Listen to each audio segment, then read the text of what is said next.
प्रभु यीशु मसीह के पवित्र नाम से मैं शिवशंकर तिवारी आप सभी का इस चैनल पर हार्दिक अभिनंदन करता हूँ। आज हम सबोपदेशक की किताब उसके 5वें अध्याय और उसकी 5वें आयत से मनन के लिए एक वचन लेंगे। यहाँ पर इस प्रकार से लिखा है, मन्नत मानकर पूरी न करने से मन्नत का न मानना ही अच्छा है। और इसी से जुड़ा हुआ एक और वचन है, वो है याकूब की किताब उसके 5वें अध्याय और उसकी 12वीं आयत से। यहाँ पर इस प्रकार लिखा है, पर हे मेरे भाइयों, सबसे श्रेष्ठ बात यह है कि शपथ न खाना, न स्वर्ग की, न पृथ्वी की, न किसी और वस्तु की, पर तुम्हारी बातचीत हाँ की हाँ और नहीं की नहीं हो, कि तुम दंड के योग्य न ठहरो। कई बार ऐसा होता है कि हम इमोशंस में आकर, अपनी भावनाओं में, या आप कह सकते हैं बहुत जल्दबाजी में या उतावली में आकर, हम किसी प्रार्थना विषय के संबंध में कुछ मन्नतें मान बैठते हैं। हम परमेश्वर से कहते हैं, अगर परमेश्वर आप मेरी इस प्रार्थना को सुन लेंगे, अगर मेरा ये काम आप बनने देंगे, तो मैं आप बदले में आपके लिए ये करूँगा या वो करूँगा। मुझे याद आता है कि मैं अपनी मम्मी को देखता था कि कुछ प्रार्थना विषयों के लिए कई बार वो भगवान से कहती थी, भगवान मैं 5 नारियल चढ़ाऊँगी, या कुछ लोग बोलते हैं मैं इतने रुपए का प्रसाद चढ़ाऊँगा। तो परमेश्वर क्या आपके इन नारियल या इन प्रसादों या पैसों का भूखा है? नहीं।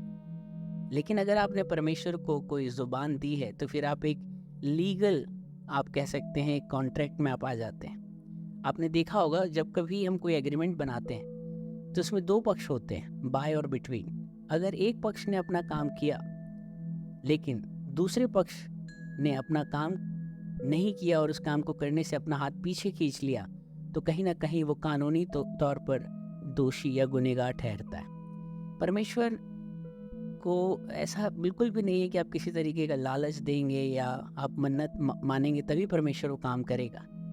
बिल्कुल ऐसा नहीं है। लेकिन एक बार अगर आप कोई मन्नत मान लेते हैं तो फिर परमेश्वर उससे बहुत ज़्यादा कंसर्न रखते हैं, कि परमेश्वर आपकी विश्वास योग्यता को, आपकी ईमानदारी को फिर देखते हैं। और जब कभी भी हम किसी प्रार्थना का उत्तर हम पा लेते हैं, तो हम देखते हैं कि उस मन्नत को पूरा करने के लिए हमें बड़ी कठिनाई होती है। हमने एक्साइटमेंट में, जल्दबाजी में तो कह दिया कि परमेश्वर अगर तू ये करेगा तो मैं तेरे लिए ये करूँगा। और परमेश्वर जब उस प्रार्थना को उत्तर दे देते हैं, तो कहीं ना कहीं उस मन्नत को पूरा करने के लिए हमें बहुत परेशानी होती है, या हम ढीले पड़ जाते हैं, कई बार भूल जाते हैं। लेकिन परमेश्वर नहीं भूलता।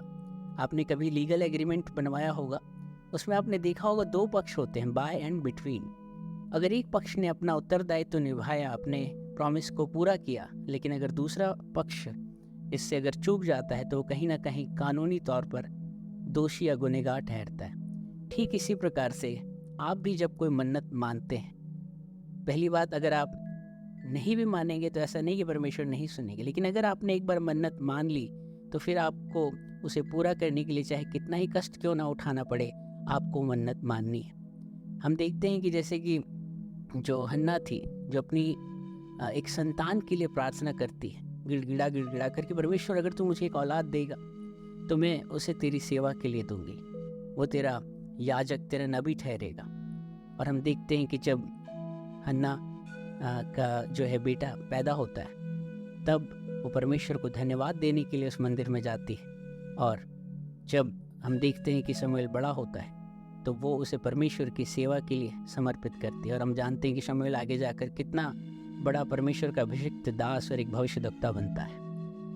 कई बार हम ऐसा करते हैं कि हम हल पर हाथ तो रख देते हैं, लेकिन हल पर हाथ रख के हम कई बार पीछे मुड़ने की कोशिश करते हैं, लेकिन परमेश्वर ऐसे स्वभाव को पसंद नहीं करता है। इसी प्रकार से हम देखते हैं कि हमें परमेश्वर का वचन याकूब की किताब उसके 5वें अध्याय 12वीं आयत में कहता है कि तुम किसी भी बात की शपथ न खाना। हमारी बहुत आदत होती है कि हम बात बात पर कसम खा लेते हैं, लेकिन बाइबल कहती है ना तो इस स्वर्ग में किसी भी चीज़ की कसम खाना, ना ही पृथ्वी में किसी भी चीज़ की जो विद्यमान है उसकी कसम खाना। और परमेश्वर का वचन ये भी कहता है, ना ही तुम स्वयं की कसम खाना, अपने आप की भी कसम परमेश्वर खाने के लिए हमें मना करते हैं। क्योंकि अब हमारा खुद का कोई भी अपना राइट हम पर खुद नहीं है, क्योंकि हम सोल्ड आउट हो चुके हैं। हम यीशु के लहू के द्वारा जो है वो खरीद लिए गए। अब हमारा जो पोजीशन है, हमारा जो अधिकार है, वो प्रभु यीशु मसीह पर है। यीशु मसीह ने अपने लहू से हमें खरीदा है, तो अब हम अपनी भी कसम नहीं खा सकते, क्योंकि अब हमारा खुद का अपने आप पर अधिकार नहीं है, लेकिन हमने यीशु को अपना प्रभु स्वीकार कर लिया। प्रभु मतलब जो आप पर प्रभुता करता है। तो जब आपने अपना स्वामित्व जो है प्रभु को दे दिया है, तो आप स्वयं की भी कसम नहीं खा सकते। बाइबल साफ मना करती है कि किसी भी बात की शपथ न खाना। हम देखते हैं हनन्याह और सफीरा ने भी कहीं ना कहीं मन में एक शपथ खाई, परमेश्वर से कहीं एक वाचा बांधी होगी कि परमेश्वर हम तेरे भवन में अपनी सारी संपत्ति जो है बेचकर वो अर्पित करेंगे, लेकिन बाद में वो अपनी उस मन्नत को, अपनी उस शपथ को पूरा नहीं कर पाते और एक भारी दंड उनके ऊपर आता है। मैं इस वचन के द्वारा कहीं भी आपको ऐसा प्रतीत नहीं होने देना चाहता कि आपको मन्नत नहीं माननी चाहिए। बिल्कुल मन्नत माननी चाहिए, क्योंकि जब आप मन्नत मानते हैं तो परमेश्वर को एहसास होता है कि ये विषय आपके लिए कितना ज़्यादा ज़रूरी है और आप उसके लिए कितना सेक्रीफाइस कर रहे हैं। बहुत अच्छी बात है, मन्नत बिल्कुल आपको मानना चाहिए, लेकिन आप मन्नत तभी माने जब आप उसे पूरा कर पाए, अन्यथा आप दोषी ठहरते हैं। मैं उम्मीद करता हूँ इन वचनों के द्वारा परमेश्वर ने आपको आशीषित किया है। हमारी बात हाँ की हाँ और ना की ना रहे, हमें अपनी ज़ुबान से नहीं पलटना है।